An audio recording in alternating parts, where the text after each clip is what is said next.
नमस्कार, मैं हूं वंदना पांडे और आप देख रहे हैं के न्यूज इंडिया। बुलेटिन की शुरुआत करेंगे उससे पहले हेडलाइंस। संसद मानसून सत्र का दूसरा दिन है आज और ऑपरेशन सिंदूर पर आज भी हंगामे के आसार। विपक्ष बोला सरकार पहलगाम पर जवाब दे। दिल्ली एनसीआर के फरीदाबाद में आज सुबह महसूस किए गए भूकंप के झटके। सुबह 6 बजे लगे भूकंप के झटके रिएक्टर स्केल पर 3.2 मापी गई तीव्रता। जस्टिस यशवंत वर्मा के खिलाफ महाभियोग की प्रक्रिया शुरू। आज गठित हो सकती है जांच समिति। घर में कैश के मामले में भ्रष्टाचार के लगे थे आरोप। और वहीं वाराणसी में लोकसभा में नेता प्रतिपक्ष राहुल गांधी के खिलाफ केस चलेगा। सिखों पर अमेरिका में बयान दिया था और पूर्व प्रधान की याचिका स्वीकार। मुंबई में एयर इंडिया का विमान रनवे से फिसला। भारी बारिश के कारण लैंडिंग के समय हादसा। इंजन को नुकसान, 3 टायर फटे।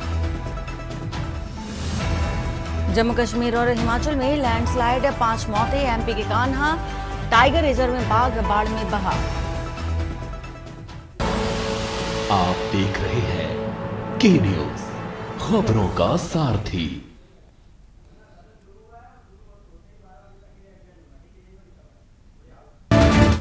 और रुक कर लेते हैं बड़ी खबर का। बड़ी खबर आपको बताने जा रहे हैं, लोकसभा की कार्रवाई स्थगित हो गई है। बड़ी खबर आपको बता रहे हैं, कार्रवाई शुरू होने से पहले स्थगन। लोकसभा की कार्रवाई दोपहर 12 बजे तक के लिए स्थगित कर दी गई है।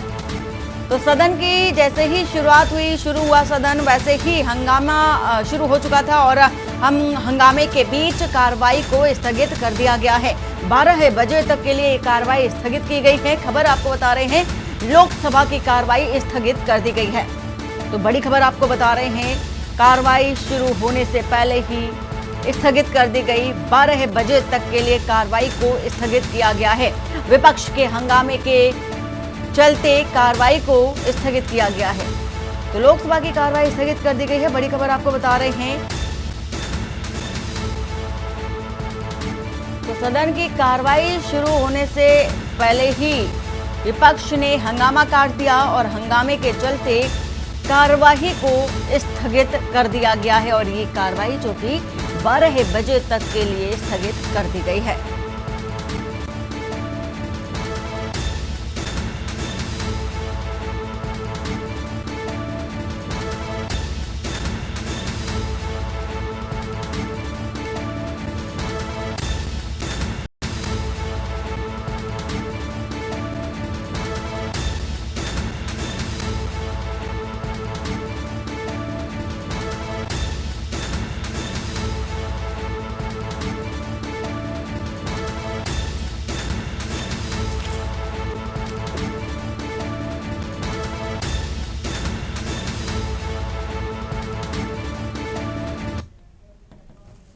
और सीधा चलते हैं राजधानी लखनऊ उत्तर प्रदेश कृषि संस्थान का चूंकि देखा जा रहा है कार्यक्रम और तस्वीरें आपको दिखा देते हैं। तो निरीक्षण करते नजर आ रहे हैं सीएम योगी आदित्यनाथ और राजधानी लखनऊ की तस्वीर आपको दिखा रहे हैं, जहां पर सीएम योगी आदित्यनाथ पहुंचे हुए हैं। समन्वयन, परामर्श एवं सुविधा प्रदान करना और उत्तर प्रदेश में कृषि अनुसंधान, शिक्षा और प्रसार संबंधी गतिविधियों के लिए प्रादेशिक, राष्ट्रीय एवं अंतर्राष्ट्रीय विश्वविद्यालयों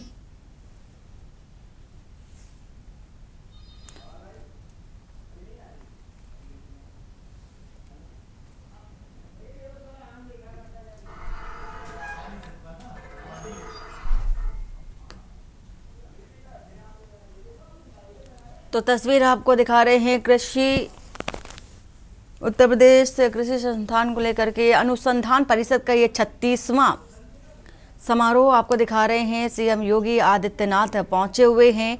कृषि अनुसंधान परिषद का ये 36वां स्थापना दिवस है और इस स्थापना दिवस के चलते अपनी मौजूदगी, अपनी उपस्थिति दर्ज कराते सूबे के मुखिया योगी आदित्यनाथ नजर आ रहे हैं।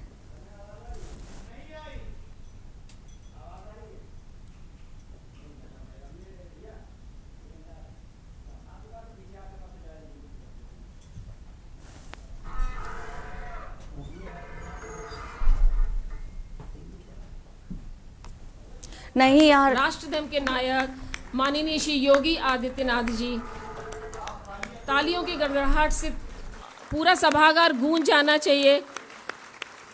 ये स्वागत केवल उनका नहीं है, ये स्वागत उस सोच का है जो भारत को विकसित करने चली है।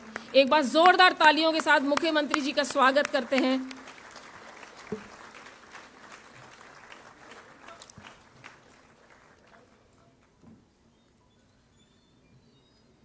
सुप्रभात, नमस्कार।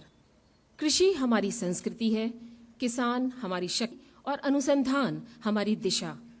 मंचासीन उत्तर प्रदेश के ओजस्वी, तेजस्वी और जनप्रिय माननीय मुख्यमंत्री व आज के कार्यक्रम के मुख्य अतिथि परम आदरणीय योगी आदित्यनाथ जी, आदरणीय मंत्री कृषि शिक्षा एवं अनुसंधान उत्तर प्रदेश व आज के कार्यक्रम के अध्यक्ष डॉक्टर सूर्य प्रताप शाही जी, चलो खेत में काम करेंगे, कृषि शिक्षा व जीवन खेती के नाम करेंगे, विशिष्ट अतिथि सुबह के सूरज के साथ है यारी, माननीय राज्य ये बैलों की जोड़ी उद्यान हमें उत्तर बहुत प्रदेश प्यारी। आज के कार्यक्रम के विशिष्ट अतिथि उत्तर प्रदेश की लगभग 65% जनसंख्या प्रत्यक्ष और परोक्ष रूप से कृषि पर निर्भर है। श्याम बिहारी गुप्ता जी, उत्तर प्रदेश में जो प्राकृतिक विविधता है वो दुनिया के कई देशों में नहीं है।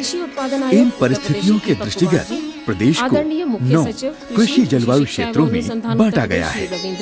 इन जलवायु क्षेत्रों हेतु अलग अलग कृषि तकनीकों की आवश्यकता होती है। माननीय महानिदेशक उत्तर प्रदेश में भारतीय कृषि अनुसंधान परिषद के 14 अनुसंधान केंद्र, विज्ञान एवं औद्योगिक परिषद के 4 अनुसंधान केंद्र, प्रदेश की विभिन्न फसल प्रणाली आधारित अनुसंधानों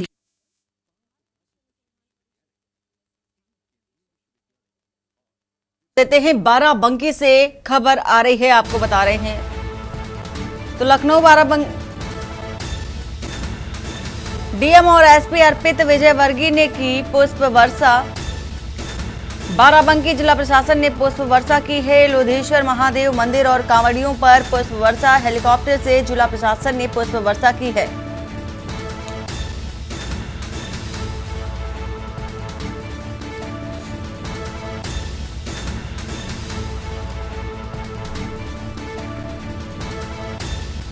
तो ये तस्वीर आपको दिखा रहे हैं।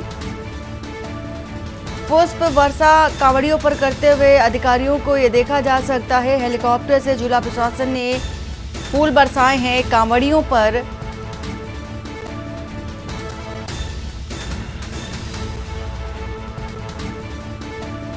तो डीएम और एसपी अर्पित विजयवर्गीय ने फूल बरसाए हैं। लोधेश्वर महादेव मंदिर और कांवड़ियों पर ये पुष्प वर्षा।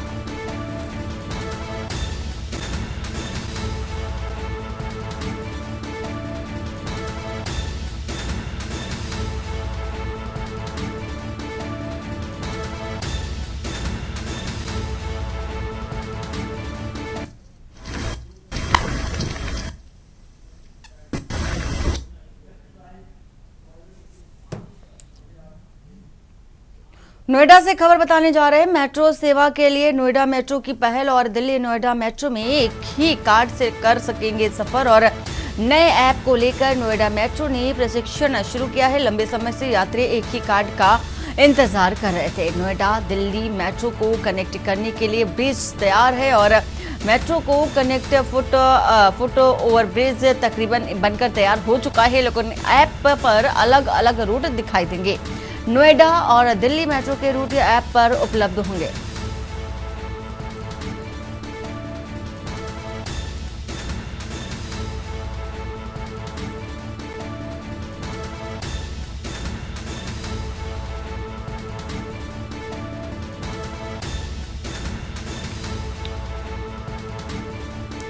अशोक द्विवेदी इसी खबर पर है। अशोक, मेट्रो सेवा के लिए नोएडा मेट्रो की एक अनोखी पहल देखी जा रही है। एक अहम पहल है। नोएडा मेट्रो में एक ही कार्ड से सफर भी किया जा सकेगा। ये राहत भरी यात्रियों के लिए भी खबर मानी जा सकती है। बिल्कुल, मैं आपको बता दूं, जब से नोएडा मेट्रो बनाई गई थी उस टाइम से नोएडा मेट्रो के यानी एनएफआरसी और डीएमआरसी कार्ड अलग अलग मेट्रो कार्ड होते थे, जिसको लेकर के यात्रियों को अगर नोएडा से दिल्ली जाना होता था, अगर वो डीएमआरसी के मेट्रो पकड़ते हैं तो उनको अलग कार्ड यूज करना होता था और नोएडा मेट्रो के लिए एनएमआरसी के लिए एक अलग कार्ड यूज करना पड़ता था।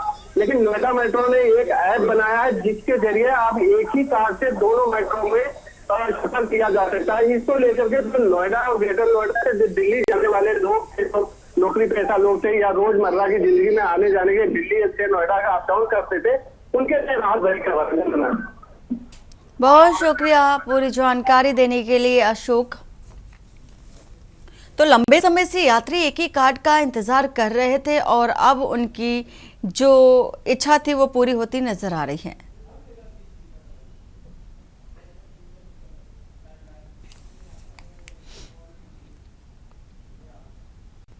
लखनऊ से खबर बता रहे हैं, पशुओं को संक्रामक रोगों से बचाने के लिए टीकाकरण अभियान शुरू किया जा रहा है और कल से 15 दिवसीय टीकाकरण अभियान की शुरुआत होगी। पशुधन मंत्री धर्मपाल सिंह ने निर्देश भी दिए हैं।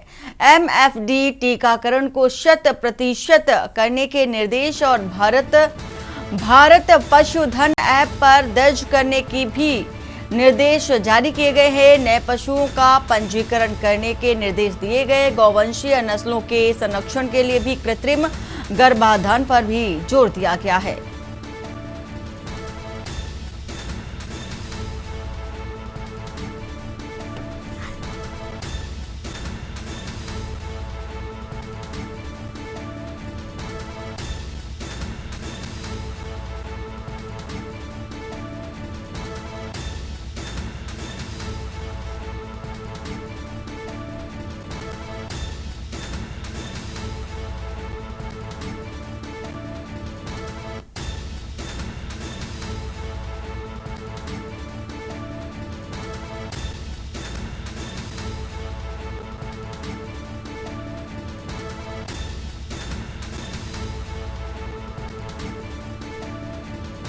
तो एमएफडी टीकाकरण को 100% करने के निर्देश जारी किए गए हैं और वहीं एमएफडी टीकाकरण को जारी किया गया है और निर्देश जारी किए गए हैं। भारत पशुधन ऐप पर निर्देश भी अंकित करना होगा। नए पशुओं का पंजीकरण करने का जो निर्देश है वो जारी किया गया है।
कानपुर से खबर, 6 वर्षीय मासूम बच्ची के साथ दुष्कर्म और 14 वर्षीय किशोर ने घटना को अंजाम दिया।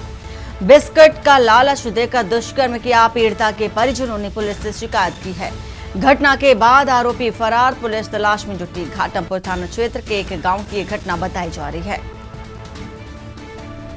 तो पीड़िता के परिजनों ने पुलिस से इस बात की लिखित शिकायत की है।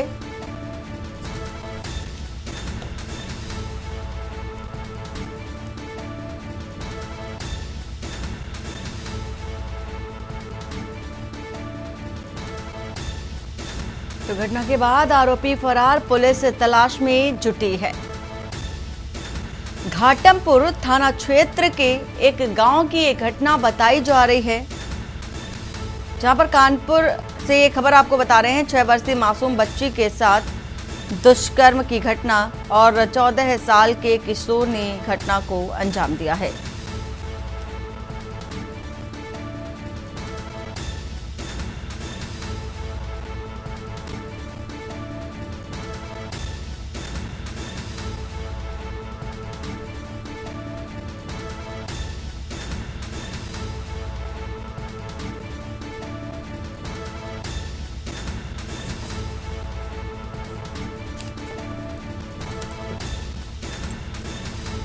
तो खबर कानपुर से आपको बता रहे हैं इस वक्त की ये खबर कानपुर से।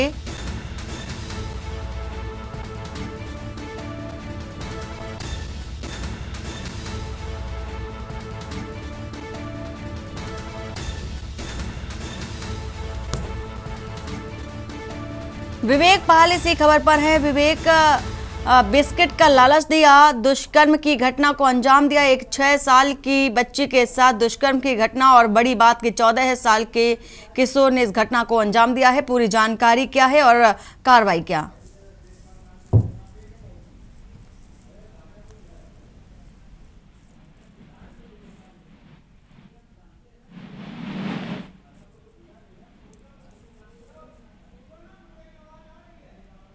विवेक, आवाज आपको पहुंच रही? जी, मैं आपको बता दें कि ये जो घाटमपुर थाना क्षेत्र का एक गांव है, जहां पर 6 वर्षीय किशोरी के मासूम के साथ में 14 वर्षीय नाबालिग किशोर ने उसको बिस्किट का एक लालच दिया था। उसके बाद में उसको अपने साथ ले जा करके उसके साथ दुष्कर्म की घटना की थी। जब बच्चे ने परिजनों को अपनी आप बीती बताई थी, जब बच्चे के पेट में दर्द हो रहा था, उसने परिजनों को बताया तो परिजनों ने घाटमपुर थाने पर पहुंचकर पुलिस से लिखित शिकायत की थी। पुलिस ने मेडिकल उपचार कराया है बच्चे के और मुकदमा दर्ज कर लिया है। फिलहाल अगर जो बात की जाए आरोपी की, तो आरोपी किशोर घटना के बाद से फरार हो गया था। पुलिस पूरे मामले की जांच कर रही है और पुलिस का कहना है कि फरार आरोपी की तलाश की जा रही है, उसको जल्द से जल्द गिरफ्तार किया जाएगा। कहीं न कहीं अगर जो बात की जाए ग्रामीण क्षेत्रों में, घाटमपुर क्षेत्र में जिस तरीके से एक के बाद एक ऐसे रेप की जैसी घटनाएं सामने आती हैं, लेकिन पुलिस प्रशासन सक्रियता तो दिखाता है, लेकिन घटनाएं थम नहीं रही हैं। इसके पूर्व में भी ऐसी घटनाएं हो चुकी हैं, लेकिन कहीं न कहीं बात की जाए तो मासूम बच्चियों को इस समय यहाँ पर ग्रामीण क्षेत्र के लोग हैं वो असुरक्षित महसूस करते हैं। कहीं किसी जो टॉफी दिलाने के बहाने वो बच्चियों के साथ में रेप कर रहे हैं, तो कहीं बिस्किट दिलाने के बहाने से बच्चियों को बहला फुसला करके ऐसे दरिंदे घटनाओं को अंजाम देते हैं। अगर जो घाटमपुर पुलिस प्रशासन की बात की जाए तो पुलिस सक्रियता तो दिखाती है, आरोपियों को गिरफ्तार करती है। फिलहाल इस पूरी घटना में पुलिस की टीमें गठित कर दी गई थी और लगातार आरोपी की तलाश में दबिश दे रही हैं और पुलिस का यही कहना है कि जल्द से जल्द आरोपी को गिरफ्तार किया जाएगा। जी, बहुत शुक्रिया पूरी जानकारी देने के लिए विवेक। कानपुर से एक खबर बता रहे हैं, 14 साल के किशोर ने घटना को अंजाम दिया है।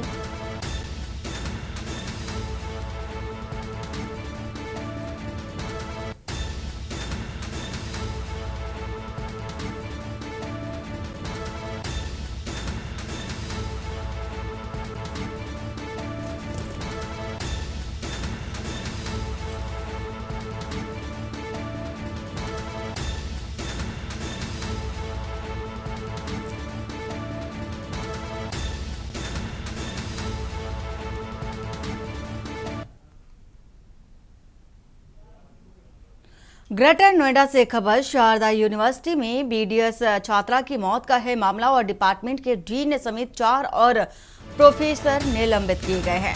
डीन डॉक्टर एम सिद्धार्थ समेत 4 प्रोफेसर सस्पेंड किए गए। कॉलेज प्रबंधन ने सस्पेंड किया है और प्रबंधन ने ये बड़ी कार्रवाई की है।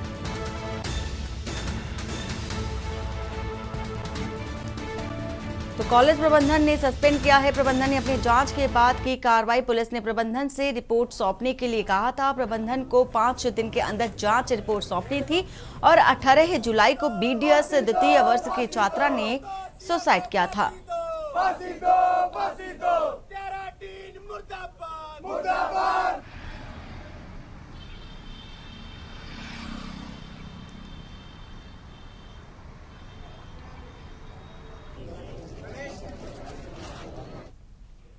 रायबरेली से खबर बताने जा रहे हैं, टैक्सी स्टैंड संचालक के गुर्गों की गुंडाई, ऑटो चालक की बेरहमी से पिटाई की गई है और बीच सड़क पर दौड़ा करके ऑटो चालक को पीटा गया।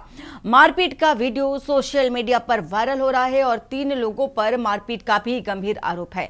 लात घूसों और डंडों से जमकर पिटाई की गई। बछरामा थाना क्षेत्र में डिग्री कॉलेज स्टैंड का ये पूरा मामला है, जहां पर चालक की पिटाई की गई है और ये तस्वीर भी आपको दिखा रहे हैं, लाठी डंडों से पीटा गया है।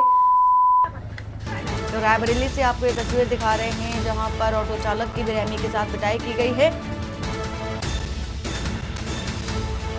और वहीं बीच सड़क पर दौड़ा करके ऑटो चालक को पीटा है। बड़ी बात ये है कि वहां से गुजरने वाले जो राहगीर हैं बचाने की कोशिश भी नहीं करते हैं और तमाशबीन नजर आ रहे हैं लोग। ऑटो भी गुजर रही है, ई रिक्शा भी गुजर रहा है, लेकिन बचाने की कोशिश किसी की तरफ से नहीं देखी जा रही है। तस्वीर आपको दिखा रहे हैं रायबरेली से लात-घूंसों के साथ ऑटो चालक की बेरहमी के साथ पिटाई की जा रही है और साथ ही साथ बछरामा थाना क्षेत्र का ये पूरा मामला है, जहां पर टैक्सी स्टैंड संचालक के गुर्गों की ये गुंडाई।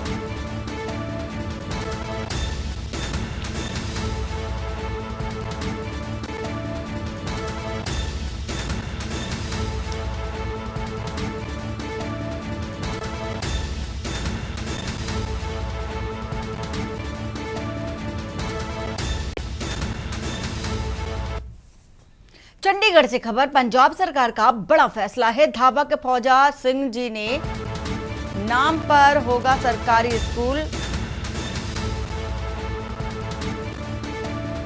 तो धावक फौजा सिंह के नाम पर सरकारी स्कूल का नाम रखा जाएगा। शिक्षा मंत्री हरजोत सिंह बैंस ने ऐलान किया है। अब तक 25 स्कूलों के नाम बदलने की जो प्रक्रिया है वो जारी है। स्कूलों में अब लगेगी महान शख्सियतों की तस्वीरें और 116वें स्कूल को ख्वाजा सिंह के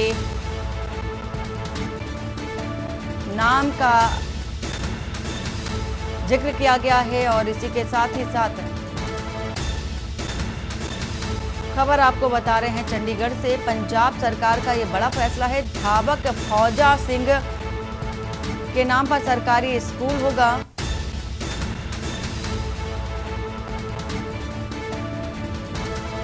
तो शिक्षा मंत्री बोले हैं, नई पीढ़ी को प्रेरणा देना ही मकसद है।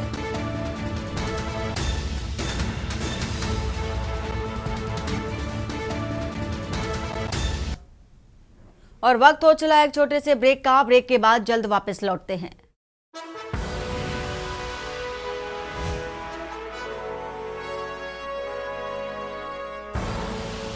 आप देख रहे हैं के न्यूज, खबरों का साथ। ब्रेक के बाद आपका स्वागत है। रोहतक में जय हिंद सेना प्रमुख नवीन जय हिंद से मिलने का सिलसिला लगातार जारी है और इसी कड़ी में आज सोनीपत जिले के गोहाना और बड़ौदा हलके से संबंध रखने वाली संस्था चौधरी धज्जाराम जनता महाविद्यालय के निष्कासित 125 लेक्चरर और अन्य स्टाफ का प्रतिनिधिमंडल नवीन जय हिंद से मिला है और बताया गया है कि वह वही कॉलेज है जिसे हरियाणा के मुख्यमंत्री ने यूनिवर्सिटी बनाने की घोषणा की थी। लेकिन कॉलेज प्रशासन की आंतरिक गुटबाजी का खामियाजा कर्मचारियों को भुगतना पड़ रहा है। शिक्षकों ने आरोप लगाया है कि संस्था के 2 प्रमुखों की आपसी खींचतान में उन्हें बिना किसी कारण के नौकरी से निकाल दिया गया और उनकी शैक्षणिक डिग्रियां तक जब्त कर ली गए। नवीन जय हिंद इस मुद्दे को लेकर के पहले से ही विश्वविद्यालय में धरने पर बैठे हैं और उन्होंने निष्कासित कर्मचारियों को हर संभव न्याय दिलाने का भरोसा भी दिलाया है। पीड़ित स्टाफ सदस्यों ने सरकार से अपील की है कि मामले की निष्पक्ष जांच कर दोषियों पर सख्त कार्रवाई की जाए। डिपार्टमेंट से असिस्टेंट के पद पर मेरी जो ज्वाइनिंग हुई है एक्सप्रेसिया केस में हुई थी। मेरे हस्बैंड कोविड-19 में उनकी डेथ हो गई थी, उनकी जगह पे मेरी ज्वाइनिंग हुई थी। तो ये तो सभी को पता है कि सिंगल पेरेंट्स के लिए अपने बच्चे को पालना बहुत मुश्किल काम होता है। तो क्या मतलब किसी ने ये भी नहीं देखा कि ये अपने बच्चे को कैसे पालेंगे। उससे पहले मेरे हस्बैंड भी संस्था में अपनी सेवाएं दे के जा चुके हैं। 5 साल उन्होंने की और 4 साल से ज्यादा मेरे को हो गए अभी वहाँ। तो आपको भी निकाल दिया? मेरे को भी निकाल दिया। रीजन कुछ नहीं दिया सर। ये जरूर करें कि हम जो धरना जो हमारा बार है उसको अंदर करवाया जाए ताकि हम रोड पे ना बैठे। वहाँ बैठे हुए हम बहुत गंदे और हमें इतना मेंटली टॉर्चर किया जा रहा है। पूरी जून की महीने की पूरी जून में पूरी जून में हमें वहाँ काम कराया। हमारे पंखे तक बंद किए गए और पानी लेने के लिए भी अपने घर से गिलास लेके आओ, पानी भी यहाँ से नहीं लिया जाएगा। हम पीएन ऑफिस में कैबिन में भी नहीं जा सकते। और वहीं डेरा बाबा भूमड़शाह सिरसा में 31 जुलाई 2025 को शहीद उधम सिंह के 50वें शहीदी महासम्मेलन का आयोजन होगा। हरियाणा के मुख्यमंत्री नायब सिंह सैनी मुख्य अतिथि रहेंगे और जर्मनी के सांसद राहुल कंबोज और महंत महेश मुनि भी विशेष अतिथि होंगे। बता दें कि बाबा ब्रह्मदास महाराज ने कहा कि उधम सिंह ने अपने बलिदान से धर्म निरपेक्षता और देशभक्ति का संदेश दिया। उन्होंने युवाओं से देश सेवा में समर्पित रहने का भी आह्वान किया है।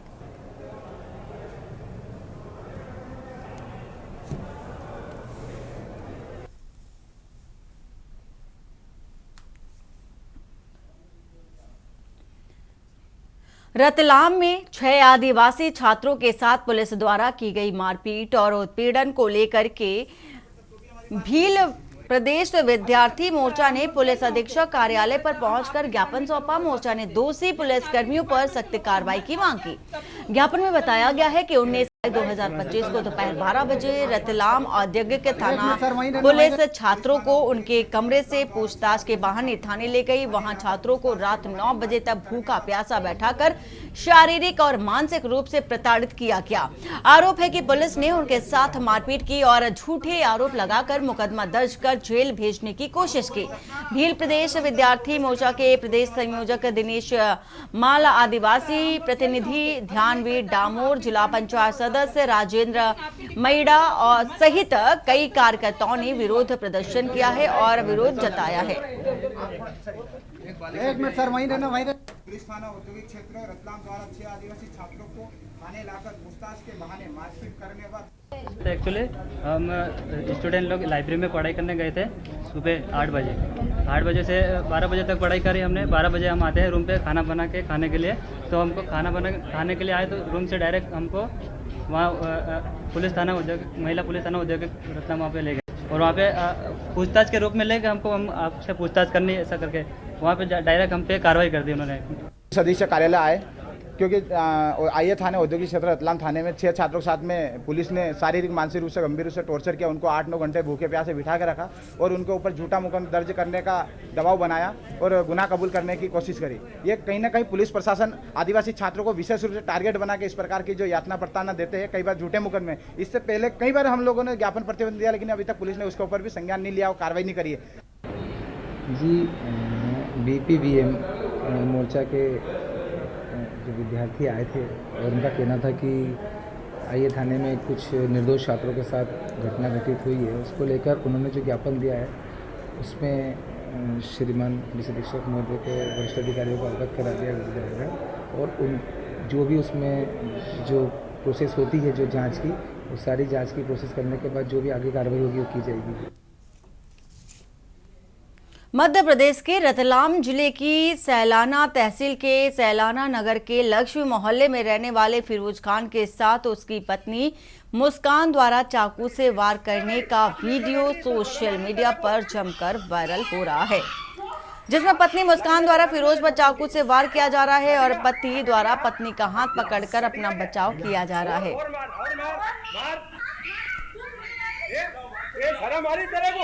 और पीछे छोटी सी बच्ची भी मुस्कान को पकड़ के रोकने की कोशिश कर रही है, पर पति फिरोज के हाथ पर चोट लगी है और रतलाम के मेडिकल कॉलेज में इलाज किया गया है। पति फिरोज के हाथ पर 17 टांके आए हैं और घटना 18 जुलाई की बताई जा रही है। घायल फिरोज को और डॉक्टरों द्वारा 4 घंटे के इलाज के बाद मेडिकल कॉलेज से छुट्टी दे दी गई थी। वहीं पुलिस ने पति की शिकायत पर पत्नी मुस्कान पर मारपीट की धाराओं में मामला दर्ज किया है और वहीं पत्नी की रिपोर्ट पर पति फिरोज खान पर भी जान से मारने की धमकी देने का भी मामला दर्ज किया गया है।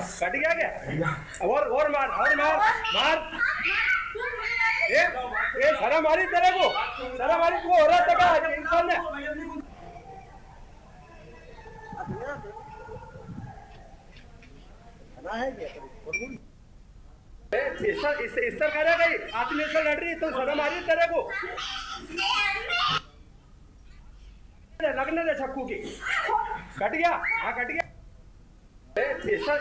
ये दोनों पति पत्नी का विवाद था और 3-4 साल से अपने मायके में रह रहे थे। तभी अपने पति के पास वापस आ गए थे और किसी बात के लिए आपस में वाद विवाद हो गया, तो दोनों तरफ से रिपोर्ट हुई, दोनों तरफ से कार्रवाई की गई, जांच में गई। और रतलाम जिले के कालूखेड़ा थाना क्षेत्र में एक ऑनलाइन दुकान से हुई नकदी चोरी के मामले में पुलिस ने तेज कार्रवाई करते हुए महज 4 घंटे में 5 आरोपियों को गिरफ्तार कर 1,30,000 रुपए बरामद कर लिए।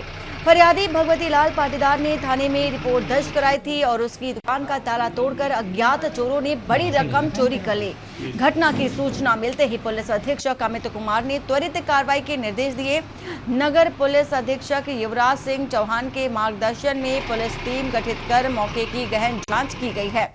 मुखबिर तंत्र, सीसीटीवी फुटेज और साइबर सेल की मदद से पुलिस ने 5 संदिग्धों को हिरासत में ले लिया है। पूछताछ में सभी ने अपराध भी कबूल कर लिया है।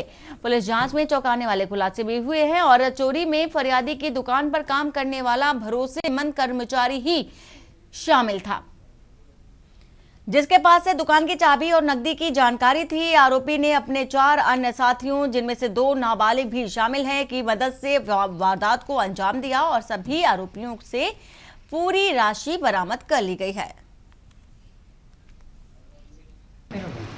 को सफलता मिली। 7/25 को फरियादी लाल पाटीदार, जिनका कालूखेड़ा में ऑनलाइन का काम है, MP ऑनलाइन का, उनकी दुकान में चोरी होने की रिपोर्ट जो है थाना कालूखेड़ा पर हुई। और सबसे बड़ी बात यह कि पूरा फोर्स उस दिन कल जो है VIP ड्यूटी में लगा हुआ था। ऐसे दौरान चोरी की सूचना पर जो है थाना प्रभारी लिलियन के द्वारा, कालूखेड़ा के थाना प्रभारी के द्वारा अपनी टीम को एक्टिवेट किया। सर्विलांस हम लोगों ने देखा, इलेक्ट्रॉनिक सर्विलांस भी चेक किया और हमारे मुखबिर तंत्र को सूचना पहुंचते ही सब एक्टिव हुए। पूरा फोर्स इसी बात पे लगा कि ये चोरी हुई है तो इसको हमें ट्रेस करना है। माननीय पुलिस अधीक्षक महोदय की तरफ से, अतिरिक्त पुलिस अधीक्षक महोदय की तरफ से भी हमको निर्देश प्राप्त हुए कि ये चोरी पकड़ी जाना चाहिए। इसी तारतम्य में लिलियन की टीम ने जो है एक सूचना के आधार पर उनकी दुकान में काम करने वाले ही अपचारी बालक को पूछताछ के लिए बुलाया। खबर उज्जैन से, जहां श्रावण मास के दूसरे सोमवार को बाबा महाकाल नगर भ्रमण पर निकले और महाकालेश्वर मंदिर से शाम 4 बजे शुरू हुई इस भव्य सवारी में भगवान महाकाल और मन महेश स्वरूप में हाथी पर तथा चंद्रमौलेश्वर रूप में रजत पालकी में सवार हुए और मुख्यमंत्री डॉक्टर मोहन यादव, उप मुख्यमंत्री राजेंद्र शुक्ला, मंत्री कैलाश विजयवर्गीय और गौतम टेटवाल ने शासकीय पुजारी घनश्याम शर्मा के साथ भगवान की पूजा अर्चना की और खुद पालकी उठाने में भाग लिया। मुख्य प्रवेश द्वार पर पुलिस द्वारा गॉड ऑफ ऑनर दिया गया और जय महाकाल के नारों से उज्जैन की गलियां गूंज उठी।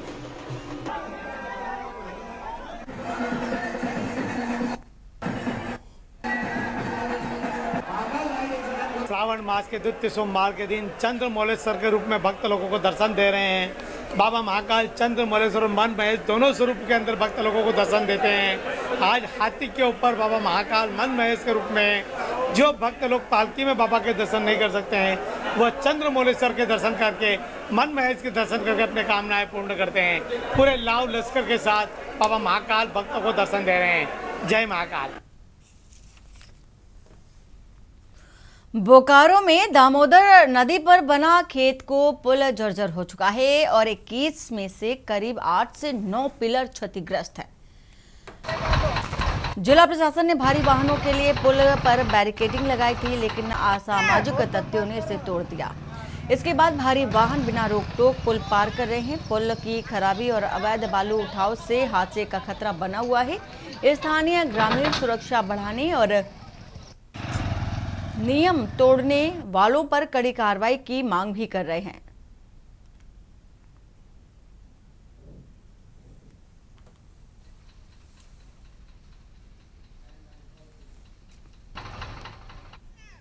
जामताड़ा जिले के बिंदा पाथर थाना क्षेत्र में एक सनसनीखेज अपहरण मामले का पुलिस ने सफलतापूर्वक खुलासा किया है।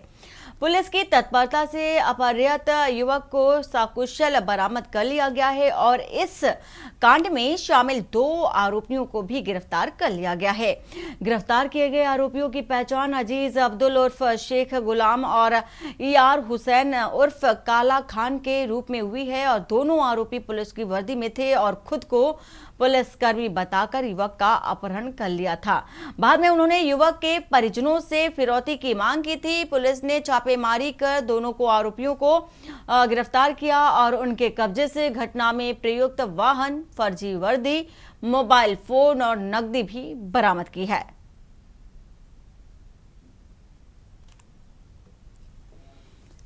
जामताड़ा जिला अंतर्गत 14 तारीख को खैरा गांव में बिंदापाथा थाना क्षेत्र अंतर्गत में एक जमाल नाम के व्यक्ति का जो पुलिस बन करके कुछ अज्ञात अपराध कर्मियों के द्वारा उसको अपहरण किया गया था। हम लोग को जैसे ही सूचना प्राप्त हुआ, हम लोग तुरंत ही सभी थानों को एक्टिवेट किया, जिसमें बिंदापाथा थाना क्षेत्र, कुंडेत, नाला, बगडेरी, साथ ही साथ अनुमंडल पुलिस पदाधिकारी नाला के नेतृत्व में तुरंत टीम एक्टिव हुई है। और एक्टिवेट होने के बाद में इसकी लोकेशन के साथ में हम लोग की इंफॉर्मेशन के आलोक में हम लोगों ने इसका पीछा जारी रखा।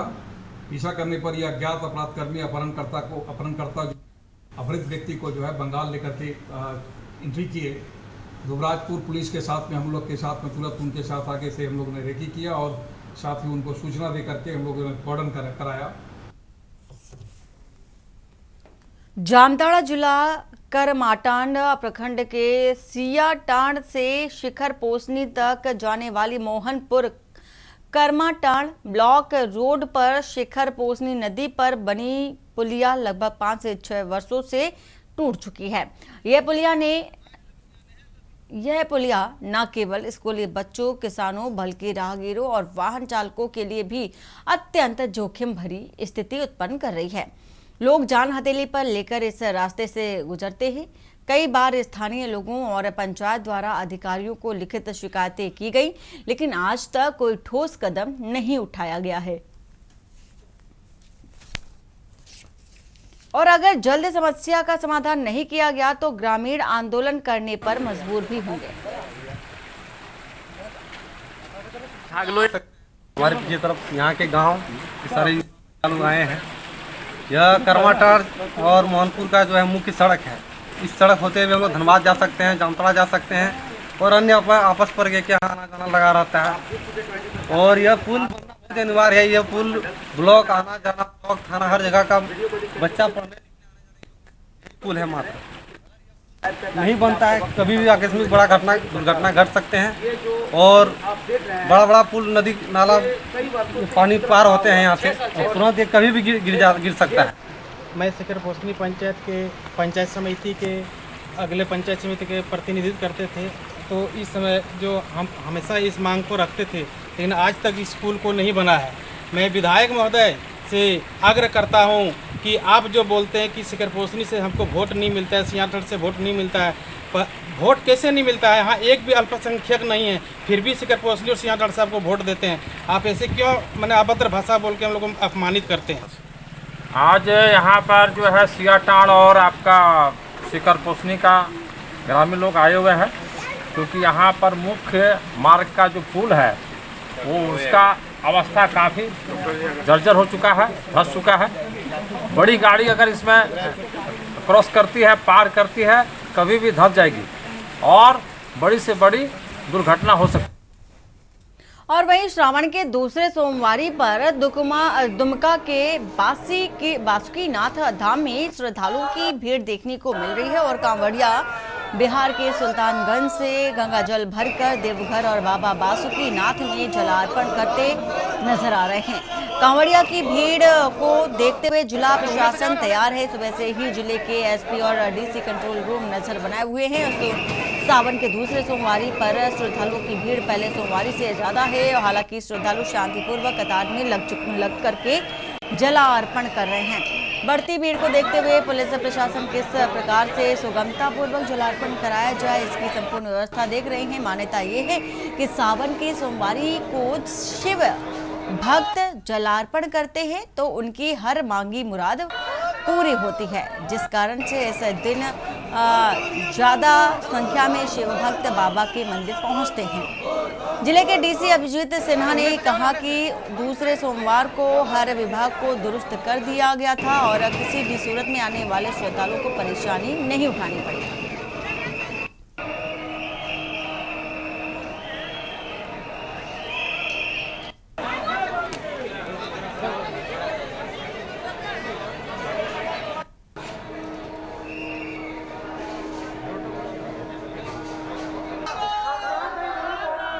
कैमरा के माध्यम से लगातार कांवड़ियों को पूजा करा रहे हैं। रूट लाइन पर लगातार सतत निगरानी रखी जा रही है।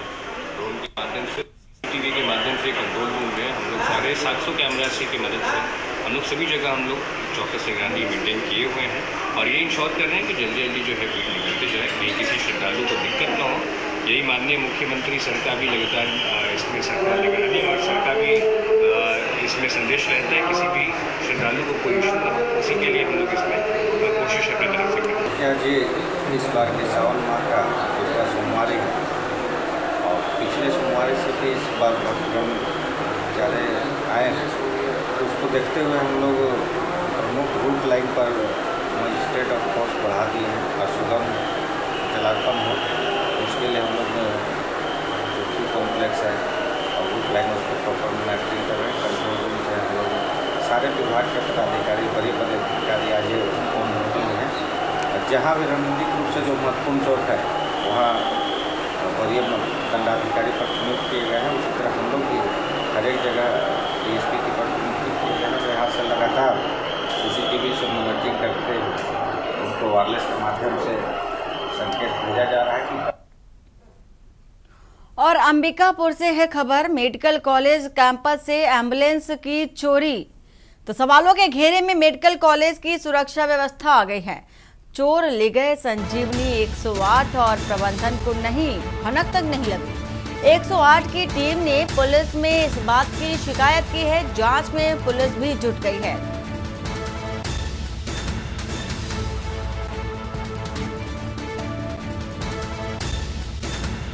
अंबिकापुर से आपको एक खबर बता रहे हैं। रायपुर से खबर, आज मुख्यमंत्री विष्णुदेव साय करेंगे बैठक और महानदी भवन में चलेगी बैठक। विभिन्न विभागों की समीक्षा बैठक होगी और वक्त है शाम 5 बजे का। तो शाम 5 बजे ये बैठक होगी।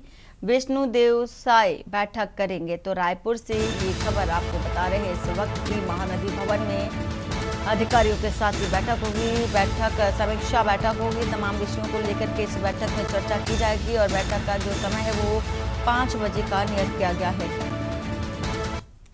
रायपुर से खबर, शराब घोटाले में EOW की बड़ी कार्रवाई, 3 गिरफ्तार किए गए हैं। विदेशी शराब में कमीशन उगाही की जांच हो रही है। EOW कर रही सिंडिकेट के नेटवर्क की परतें उजागर। भरोसेमंद 3 कंपनियों को ही लाइसेंस दिए गए थे और लाभ का 60% सिंडिकेट के बड़े नेताओं को भी मिलता था। शराब सिंडिकेट के आर्थिक मॉडल पर EOW की नजर है और वहीं EOW की जांच से खुल रहे बड़े नामों के भी तार। शराब कारोबार में गहरे राजनीतिक कारोबारी गठजोड़ के संकेत भी साफ तौर पर देखे जा सकते हैं। और वहीं रायपुर से आपको एक खबर बता देते हैं, जहां पर कांग्रेस का आज छत्तीसगढ़ बंद है और दोपहर 12 बजे से 2 बजे तक के लिए चक्का जाम किया गया। ईडी कार्रवाई और चैतन्य बघेल की गिरफ्तारी का विरोध। 33 जिलों में यातायात पर असर। हाईवे और प्रमुख चौराहों पर जाम है। VIP रोड और धरसीवा धनेली में यातायात पूरी तरह से बाधित नजर आ रहा है। बिलासपुर में सकरी पैंड्री डी है। फ्लाईओवर के नीचे नाकेबंदी और जगदलपुर, आमा, गुड़ा चौक और दुर्ग के 6 स्थानों पर जाम की स्थिति बनी हुई है। और सीधा चलते राजधानी लखनऊ, जहां पर CM योगी आदित्यनाथ का संबोधन चल रहा है। क्या कह रहे हैं, सुन लेते हैं। प्रदेश में निवास करता है। यह भी सच है कि देश के अंदर कृषि योग्य कुल भूमि का केवल 11% उत्तर प्रदेश में है और यह भी सच है कि देश के अंदर खाद्यान्न उत्पादन का इस 11% भूमि पर हम लोग 20% से अधिक खाद्यान्न उत्पादन कर रहे हैं। लेकिन मेरा ये मानना है कि उत्तर प्रदेश की भूमि की समतलीकरण को देखते हुए, उसकी उर्वरता को देखते हुए, जल संसाधन को देखते हुए अभी इससे 3 गुना अधिक उत्पादन लिया जा सकता है। लेकिन इसके लिए हमें कृषि शोध और विकास को आगे बढ़ाने के लिए पूरी प्रतिबद्धता के साथ आगे बढ़ना पड़ेगा। याद करना कि दुनिया के अंदर विकसित वही देश हुए हैं जिन्होंने अधिकाधिक शोध और विकास पर ध्यान दिया। वे अलग अलग क्षेत्र में हो सकते हैं। किसी ने स्पेस साइंस में किया होगा, किसी ने आईटी एंड इलेक्ट्रॉनिक्स के फील्ड में किया होगा, किसी ने एटॉमिक्स साइंस में आगे काम किया होगा। अलग अलग फील्ड में जिसने जहां पर उसको दिया वह उस क्षेत्र में आगे बढ़ा।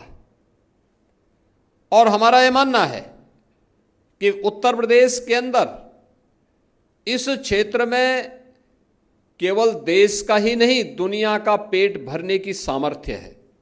कृषि, हॉर्टिकल्चर, वेजिटेबल के लिए हम बहुत कुछ कर सकते हैं, लेकिन अभी भी हम लोग यहाँ की जो हमारी क्लाइमेटिक जोन है उसके अनुरूप उस प्रकार के अनुसंधान को आगे बढ़ाने,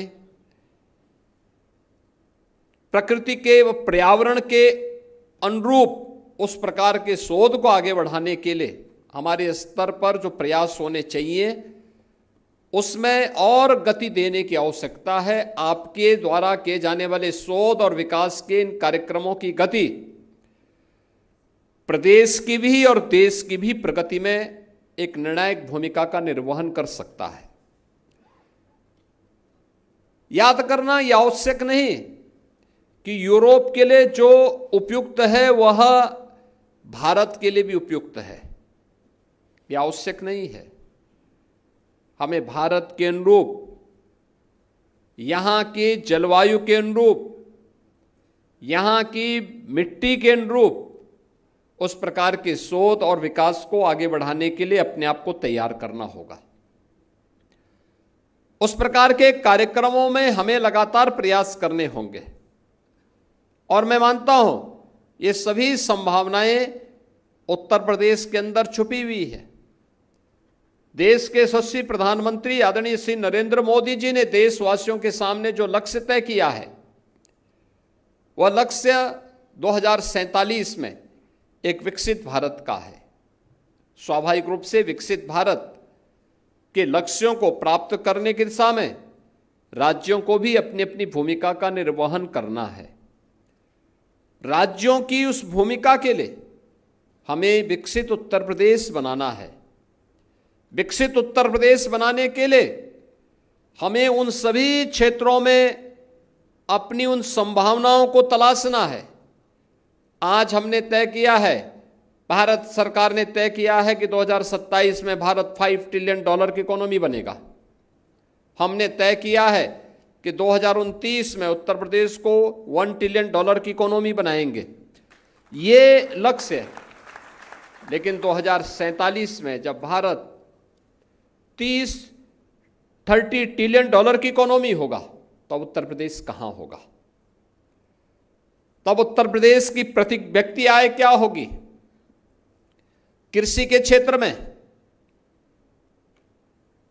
इंफ्रास्ट्रक्चर के क्षेत्र में, उद्योग के क्षेत्र में, जीवन के अलग अलग क्षेत्र में, शिक्षा के क्षेत्र में, स्वास्थ्य के क्षेत्र में हमारी क्या स्थिति होनी है, इन सब पर भी एक व्यापक कार्य योजना उत्तर प्रदेश ने बनाई है और उसको लेकर के विजन 2047 को लेकर के वर्तमान में एक बृहद कार्य योजना के साथ हम आगे बढ़ रहे हैं। लेकिन ये केवल 2047 को लेकर के नहीं, हमारे पास कुछ शॉर्ट टर्म भी होगा। हमने 2 वर्ष में क्या अचीव करना है। हम केवल 2047 की बात करें और 2027 की बात न करें, 2029 की बात न करें, 2035 की बात न करें, तो यह पब्लिक को अपील नहीं कर पाएगी। पब्लिक को अपील करने के लिए हमें दोनों देने पड़ेंगे। शॉर्ट टर्म क्या हमारा लक्ष्य होगा, मीडियम का क्या लक्ष्य होगा और लॉन्ग टर्म प्लानिंग हमारी क्या होगी। ये तीनों प्रकार के कार्यक्रमों को लेकर के हमें एक साथ चलना होगा। मैं अपने सभी कृषि विश्वविद्यालयों से, कृषि अनुसंधान के लिए कार्यरत संस्थानों से और कृषि विज्ञान केंद्रों से भी कहूंगा कि वे इस दिशा में प्रयास प्रारंभ करें। हमने यहां पे इजराइल की मदद से सेंटर ऑफ एक्सीलेंस स्थापित किए थे। उस सेंटर ऑफ एक्सेलेंस, उस समय उन्होंने तकनीकी सहयोग हमें किया था, यहां के वैज्ञानिकों ने उनके साथ प्रशिक्षण लेकर के उसे आगे बढ़ाने में योगदान दिया, लेकिन वो एक तक सीमित न रहे। उसका एक्सटेंशन क्या है, हमें उस दिशा में भी प्रयास करने चाहिए। अगर यह कार्य इजराइल कर सकता है तो हमारे कृषि विश्वविद्यालय क्यों नहीं कर सकते? हमने उस दिशा में प्रयास क्यों नहीं किया? हम आज भी लकीर के फकीर बनकर के कब तक यहां के किसानों को खेती बाड़ी से प्लान करने के लिए ही मजबूर होते देखते रहेंगे? इन सभी स्थितियों को हमें देखना होगा। दूसरा, हमें उस फील्ड को भी तलाशना होगा कि जलवायु परिवर्तन के जो दुष्परिणाम सामने आ रहे हैं, आप देख रहे होंगे इस समय भारी बारिश होनी चाहिए, लेकिन प्रदेश के लगभग 15-16 जनपद ऐसे हैं जहां पर एवरेज से कम बारिश हुई है। अगल बगल के कुछ राज्यों में जहां पहले बारिश कम होती थी वहां भारी बारिश हो रही है। इन स्थितियों का सामना हम कैसे कर सकते हैं? कैसे हम लोगों को तैयार कर सकते हैं? बहुत बार किसान इंतजार करता रहता है, बारिश होगी बारिश होगी, तब हम धान की रोपाई करेंगे, तब हम इस फसल को लेके आगे बढ़ेंगे।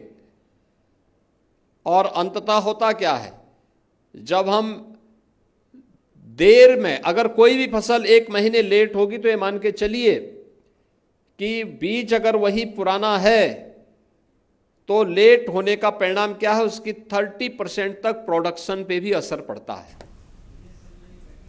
हमने क्या लेट वैरायटी के लिए उसको तैयार किया?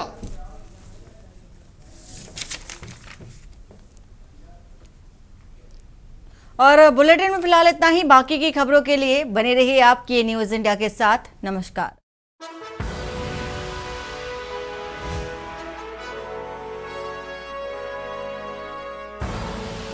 आप देख रहे हैं के न्यूज, खबरों का सारथी।